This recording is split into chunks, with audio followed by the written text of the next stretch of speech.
Hai semua, melanjutkan cerita Stellar Transformation. Jangan lupa subscribe.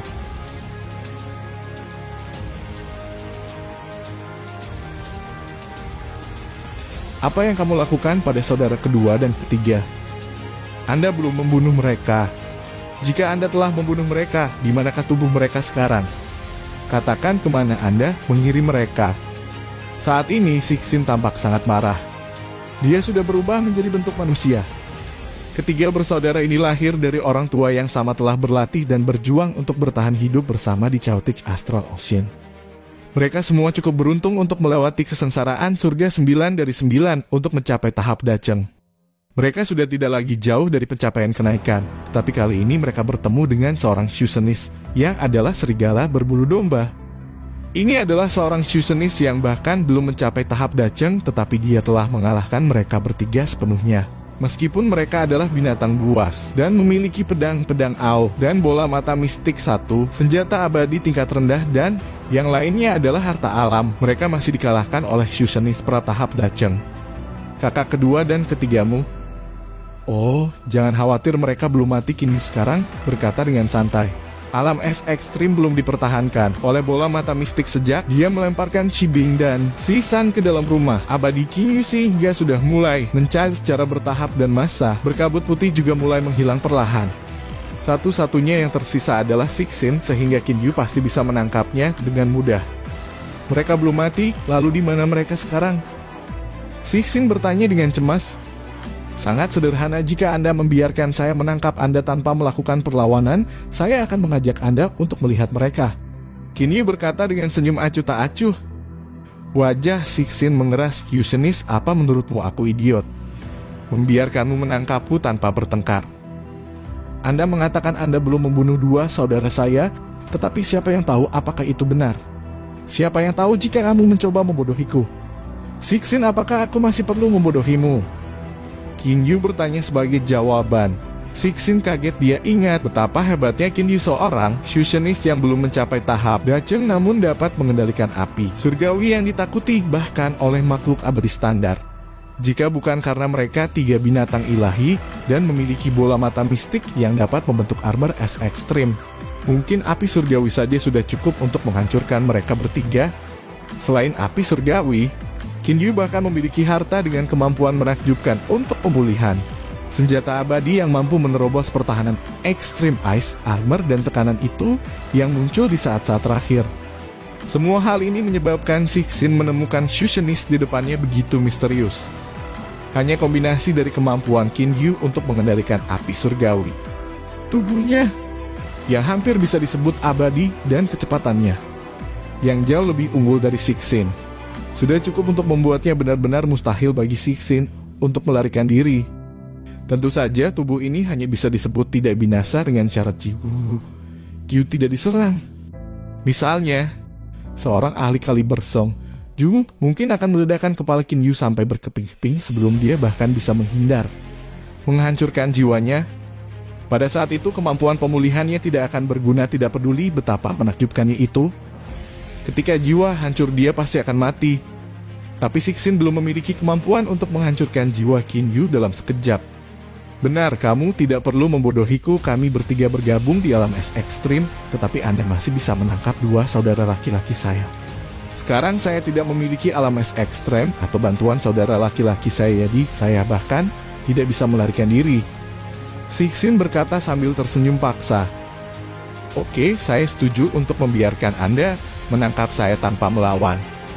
Dia melihat ke arah Qin Yu. Saya harap Anda tidak membodohi saya dan akan membiarkan saya melihat dua saudara saya. Jangan khawatir, saya pasti tidak membodohi Anda. Qin Yu melambaikan tangannya. Tali hitam otomatis memanjang dan langsung mengikat Sixin dengan kuat. Black Origin ini adalah senjata suci kelas atas dan dapat mengambil semua jenis bentuk, sehingga Sixin bahkan tidak dapat memecahkannya dengan berjuang dengan kekuatannya saat ini. Selain itu, tali itu telah melilitnya dalam banyak sekali putaran, jadi bahkan jika dia berusaha sekuat tenaga untuk memutus satu lingkaran, masih ada banyak lagi yang tersisa dan Black Origin bahkan dapat memutar lebih banyak putaran di sekitarnya. Sixin telah membiarkan Qin Yu mengikatnya sesuka hati menggunakan tali tanpa melawan. Sekarang temui dua saudara laki-lakimu dengan pikiran Qin Yu juga melemparkannya langsung ke King Yu Immortal Mansion. Ketika 3 binatang ilahi telah tersedot ke dalam King Yu Immortal Mansion, secara alami area es asli sekarang mulai mencair. Lambat laun permukaan air yang membeku dihancurkan oleh tekanan air dan kawasan ini kembali menjadi kawasan dengan ombak setinggi langit. Ada senyum tipis di wajah King Yu, dia sangat senang saat ini. Di masa lalu dia mendapatkan 4 kalung binatang suci di menara penyimpanan harta karun. Salah satunya digunakan untuk menjinakkan kilin tinta, jadi sekarang masih ada 3 kalung binatang suci yang tidak terpakai yang cukup untuk 3 singa es ekstrim. Menguasai tinta kilin dengan cepat terbang ke King Yu Tuan, Anda telah menangani musuh-musuh itu bukan? Saya sudah menangani mereka, King Yu berkata sambil tersenyum. Ayo pergi ke rumah abadi Inki. Setelah menundukkan kilin tinta, King Yu juga telah membawanya ke rumah abadi King Yu sehingga dia menyadari keberadaan rumah abadi King Yu. Sebagai pemilik King Yu Immortal Mansion, King Yu dapat membiarkan orang lain memasukinya. Tetapi jika dia sendiri ingin masuk ke dalam mansion, dia harus mengeluarkannya dan meletakkannya di tempat tertentu untuk bisa melakukannya. Ketika mansion masih ada di dalam tubuhnya, dia tidak bisa masuk ke dalamnya. King Yu Immortal Mansion ini sangat luar biasa. Mampu memperbesar atau memperkecil seperti benda suci atau benda abadi sampai batas tertentu. Itu memang bisa dianggap sebagai barang abadi. Hanya barang abadi ini yang membutuhkan bahan yang sangat mengejutkan untuk dibuat. King Yu menempatkan King Yu Immortal Mansion yang menyusut di sudut di dasar laut. Pada saat yang sama dia mengontrol mantra ilusi, membuat King Yu Immortal Mansion terlihat seperti batu yang terendam. Tubuhnya kemudian langsung menuju mansion seperti gumpalan asap biru. Tinta kilin sudah dikirim ke mansion bahkan sebelum dia mengeluarkannya. Di taman King Yu Immortal Mansion, King Yu duduk di kursi yang terbuat dari batu suci berelemen, melihat 3 singa es ekstrim tercengang di hadapannya. Tinta kilin tertawa di satu sisi dirinya. Tinta kilin pasti tahu apa yang dipikirkan oleh 3 singa es ekstrim di benak mereka. Ketika dia pertama kali datang ke rumah abadi ini, dia juga sangat takut dengan fakta bahwa itu seluruhnya terbuat dari biji suci unsur.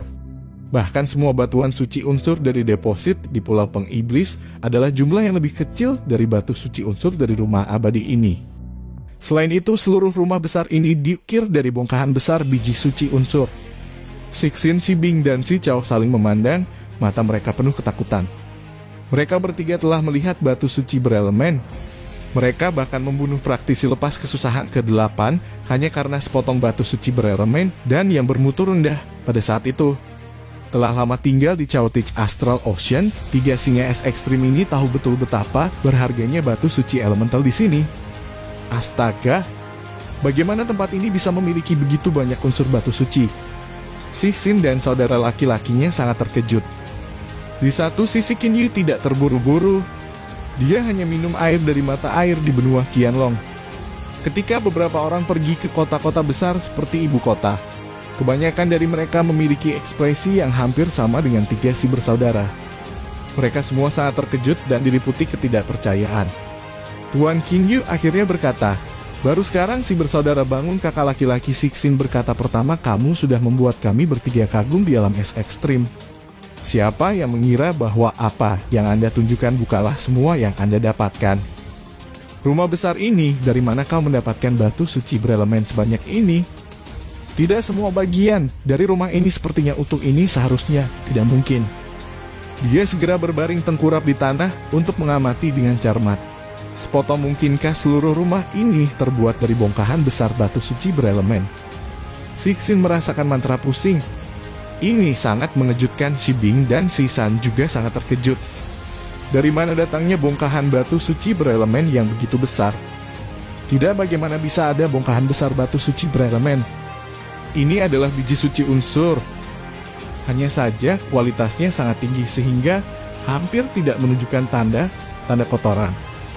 King Yu berkata sambil tersenyum, bagaimanapun 3 si bersaudara adalah makhluk dewa tingkat daceng. Jadi mereka tenang sebentar. Mengapa Anda membawa kami ke tempat ini? Si San adalah orang pertama yang mengaum dengan marah. King Yu kaget, dia sudah memberitahu mereka alasannya bukan. Sixin menatap saudara yang paling tidak tenang. Si San lalu berkata kepada King Yu, aku tahu apa yang ingin kamu lakukan. Tetapi jika saya menjadi binatang suci Anda, saya akan kehilangan kebebasan saya dan sebagai binatang ilahi.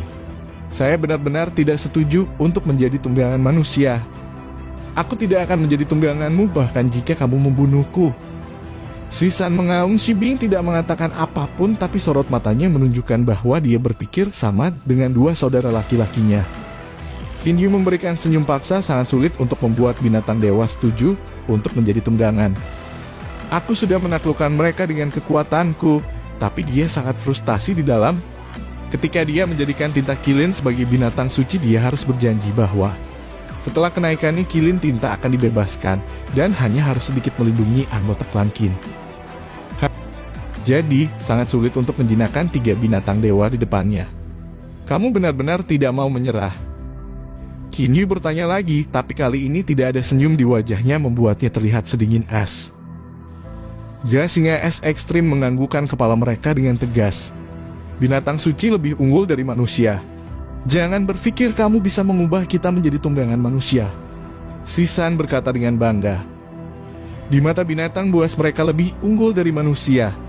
Tentu saja, di mata manusia binatang ilahi hanyalah binatang iblis yang sangat berbakat. Yang jauh di dalam hati mereka masih menganggap manusia sebagai teladan semua makhluk meskipun sangat kuat. Itu tidak mungkin bahkan jika kamu membunuh kami. Sixin juga berkata mereka lebih baik mati daripada menyerah. Tinta Qilin berkata kepada Qin Yu, guru sangat sulit untuk membuat hewan suci ini menjadi tungganganmu. Hanya ketika kamu dapat membuat mereka dengan tulus berpikir bahwa kamu lebih tinggi dari mereka, mereka akan bersedia menjadi tungganganmu. Meskipun kekuatanmu sudah menaklukkan mereka, sangat sulit untuk membuat mereka menganggapmu atasan mereka. Melihat tampang di mata 3 singa es ekstrim, Qin Yu tahu dalam pikirannya bahwa tidak ada gunanya mengatakan lebih banyak juga. Baiklah, karena kamu tidak mau tinggallah di halaman rumah dari Qingyi Immortal Mansion. Tapi gerakanmu akan terbatas pada rumah itu juga. Dengan pikiran dia segera mengirim 3 binatang ilahi ke halaman rumah. Seluruh Qingyi Immortal Mansion tercakup dalam mantra pembatasan sehingga segala sesuatu di tempat mansion dapat dipindahkan ke tempat lain. Tentu saja prasyarat untuk ini adalah bahwa objek teleportasi tidak dapat menahan mantra pembatasan. Jika ada kaisar abadi di sini mengingat tingkat kekuatan Qingyi saat ini, mereka mungkin bisa menghapus semua mantra pembatasan yang diaktifkan olehnya segera. Tapi tidak mungkin bagi 3 singa es ekstrim untuk menghilangkan mantra yang diatur oleh kaisar abadi Niang. Setelah menempatkan 3 singa es ekstrim di Qingyi Immortal Mansion, Qin Yu juga membiarkan Qilin tinta tetap di dalamnya. Dia sendiri kemudian mengendarai senjata abadi kelas menengah terbang ke timur laut dengan kecepatan tertinggi. Waktu berlalu dalam sekejap mata sebulan telah berlalu. Pada tahap biji tengah, mengandalkan tubuhnya saat ini dan pedang abadi kelas menengah, Qin Yu telah mencapai kecepatan yang sangat mencengangkan saat terbang. Sekarang dia beberapa puluh kali lebih cepat daripada dia di tahap core awal. Gimana kamu sekarang kakak? Aku dan burung berbulu campuran baru saja terbang melewati pulau rumput hitam. Hao Fei mengirim pesan ke Qin Yu melalui pemancar. Qin Yu menyapu akal sucinya. Setelah mengingat peta Chaotich Astral Ocean, dia merasakan gelombang kegembiraan. Vivi Xiao Hei, aku akan mencapai pulau pendiri agung berjubah hijau sekarang. Mungkin hanya ada 1 hari tersisa sebelum kita bertemu lagi. Qin Yu sangat bersemangat di dalam saat ini. Dia belum melihat Xiao Hei dan Vivi sejak berangkat ke Chaotich Astral Ocean untuk menjelajahi Nine Sword Immortal Mansion bersama Lier hari itu. Kakak, setelah melewati 9 dari 9 kesengsaraan surga, aku dan burung berbulu campuran sudah bisa mengambil bentuk manusia. Tahukah Anda bagaimana penampilan kita dalam bentuk manusia kita? Haha, mereka tidak terlalu mirip dengan penampilan yang kami buat dengan teknik ilusi di masa lalu. Hao Fei berkata kepada Qin Yu melalui pesan. Qin Yu juga menebak-nebak dalam pikirannya. Setelah melalui kesengsaraan surga 9 dari 9 binatang ilahi dapat mengambil bentuk manusia. Bentuk manusia ini jelas bukan ilusi, tapi nyata. Setelah masa kesusahan secara otomatis mereka akan berubah menjadi bentuk manusia ini. Mereka pasti bisa mengubah penampilan mereka, tapi bentuk manusia asli itu akan tetap menjadi yang paling dasar. Setelah sehari saat terbang sangat cepat, Qin Yu sering mendapat informasi tentang rute saudara-saudaranya melalui pemancar. Akal sucinya kemudian mendeteksi 2 dari mereka terlebih dahulu. Beberapa saat setelah itu Hao Fei dan He Yu tiba di depan Qin Yu. Dari aura mereka saja dia bisa tahu siapa di antara mereka. Haofei mengenakan baju besi hijau dan sering memiliki senyuman di wajahnya, matanya menyipit karena senyuman itu. Seluruh tubuhnya agak kurus dan terlihat seperti pemuda berusia 20 tahun. Hiu mengenakan baju besi hitam yang ditutupi dengan berbagai sisik seperti bulu. Tubuhnya agak kurus, terlihat seperti remaja berusia 15 atau 16 tahun. Ya saja ada sedikit rasa dingin. Hah, kakak, wujud manusiaku sangat tampan kan? Burung berbulu campuran itu tiba-tiba terlihat seperti anak laki-laki yang belum dewasa dalam wujud manusia. Heiyu menatap Haofei dengan cemberut dan berkata singkat diam. Tepat setelah itu dia menatap Kinyu dengan kegembiraan yang tak terkendali di matanya. Lagi pula, dua dari mereka sudah lama terpisah satu sama lain. Kakak, Heiyu, hanya bisa mengucapkan dua kata. Saat ini, Kinyu sangat bersemangat, bagus, ini sangat bagus. Dia tiba-tiba teringat bahwa dua saudara sumpahnya belum melihat ini Immortal Mansion, jadi dia langsung berkata Fei. Xiaohe, di masa lalu aku mendapat sebuah rumah besar di Nine Sword Immortal Mansion. Aku akan mengajakmu melihatnya sekarang. Setelah mengatakan itu, dia menarik dua saudaranya ke dalam Chaotich Astral Ocean secara bersamaan. Terima kasih sudah menonton. Lanjut di video selanjutnya, jangan lupa subscribe.